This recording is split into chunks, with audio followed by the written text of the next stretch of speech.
Hi, this is Vigyan Singhal from Maski Technology, and today I want to talk to you about Jasper's SCC app and how it can be used to compare functionality of two different versions of RTL designs. There are many reasons why you may want to do that. One of the most important reasons lately has been low power optimizations. People are doing a lot of clock gating transformations to save power in the design, and you want to compare that in the process of making those optimizations. You haven't messed up with the core functionality of the design. There may be similar reasons for in other applications. For example, you may be adding pipe stages in your design, or you may be improving performance or throughput in the design through adding shadow logic. And in many of those situations, you can use the same app to compare the design before transformation versus the design after transformation. Let's look at the clock gating transformation in particular. What we have here is a flop Q0 driven by data D0 and clocked by the clock CLK. And there are two situations under which I could gate this flop. One situation is that when I know the data is not going to change, there is no point in clocking the flop. And also, if I know the data is going to change, but the output Q0 is not going to be used under certain cycles, then in those cycles I can turn off clocking the flop.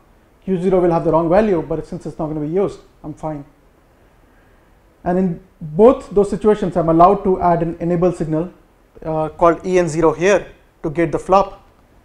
There are essentially two different ways I can implement clock gating. One is relying on the synthesis tool and the implementation flow to pick up clock gating by encoding the clock gating behaviorally, like in the top box shown here. Or I can choose to implement the clock gating manually through this clock gating cell. The output of the clock gating cell is the new clock, the gated clock that drives the logic, and by doing that I'm achieving the same, but I'm not relying on the implementation tool. In either of those situations, I want to verify clock gating. The problem is that a lot of the times these power transformations are done late stage in the design flow, and by the time I've already verified the design with a lot of corner cases, with a lot of scenarios, and I've lost the value of those scenarios under the corner cases when clock gating is on. I may have come up with the regression suite, but this golden regression suite is based on the corner cases I saw when the clock gating was never turned on, and it may not smooth the clock gating coming on and coming off with all the other corner cases crossed with all the other corner cases in the design, and thereby I may not see most of the interesting corner cases which get exercised when clock gating is on. The problem happens no matter if you're doing very aggressive clock gating or not. In case you're doing aggressive clock gating, you have hundreds or thousands of places in the design which need to be verified to make sure that under no corner cases you have missed a corner case bug there when clock gating comes on. If you're doing less aggressive clock gating, you have less number of cases, but guess what? In simulation, those cases are far and away, and there's a much lower probability you're going to hit those cases, and you have to rely on something more exhaustive and formal to find all those corner cases. So under both situations, the best way to do is use an app like the Jasper SCC app to formally verify the pre-clock gated with the post-clock gated design. The flow is kind of simple. You use the original design marked specification here. The modified design is marked implementation. You build a setup, supply the resets and clock to the information to the tool, and then you also build a mapping for the inputs and outputs in case the names of inputs have changed or the meanings have changed or the latencies have changed. You apply this optional mapping file. The tool runs, comes back to say whether all the outputs are equivalent. If they are, you're done. If they're not, then you debug through the debug I'm going to talk about, and you come back and see what the problem is, either in your setup or in the mapping file. You fix that, or you may find a real bug in the design and you go and fix that and move on and re-verify the design. The setup is all embedded inside a beautiful intuitive debug, and this debug consists of showing the hierarchy of the design, all the sets of outputs, and the console and the counter and the debug. The debug specifically is very intuitive because it shows the waveform window, but also shows the source level debug. The source level debug, if you use the app, it shows all the signals in the design. But since I'm verifying two different versions of the designs, there are many internal nets which are common in both the designs, and the tool marks them as equivalent and not equivalent with this cross and tick on the left side. In addition, if you have used Jasper Gold, you may be attached to the Y feature, and the Y feature allowed you to look at only the controlling values in the logic, so you don't have to waste time looking at all the other logic. You can look at only these two controlling values in this example and focus on that in your debug. The why works both on the specification and the implementation.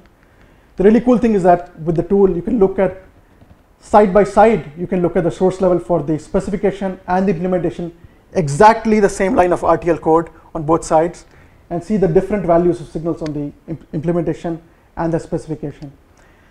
The tool shows the controlling values. So for this example, this value is 1, and the not of that 1 is 0. And if you AND the 0 with every other signal, it's still 0. So you don't have to look at the cone of logic or all these signals, which are completely irrelevant to the failure, why these two outputs are different. So it allows you to do a very, very linear debug through the process, and you don't have to look at the entire tree of signals that you would be forced to look at if you didn't have this feature. Further, the tool moves across flop boundaries, and all the values are shown at the specific flop. If you keep on clicking the Y window, eventually you'll cross flop boundaries, and then the values automatically move to the next flop boundary. And through the red font here, you can see that I'm at cycle number 2. I can completely ignore the values outside cycle number 2 at this point in time. Once I'm finished with the debug, I can get the summary of all the outputs through the GUI here, and again it marks all the signals which are passing as tick and the failing as cross, so I can debug them.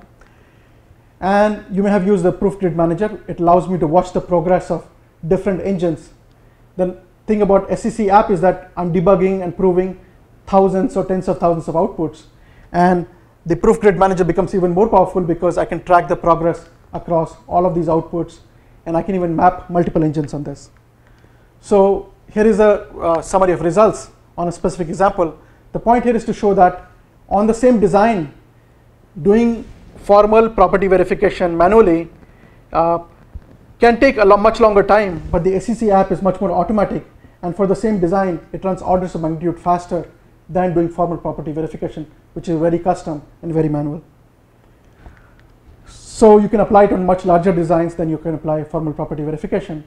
The tool seems to be set up with engines which are very powerful and allow you to verify thousands of outputs in a small amount of time. And moreover, through this intuitive debug that I have, I'm able to root cause to the precise reason for the failure very fast.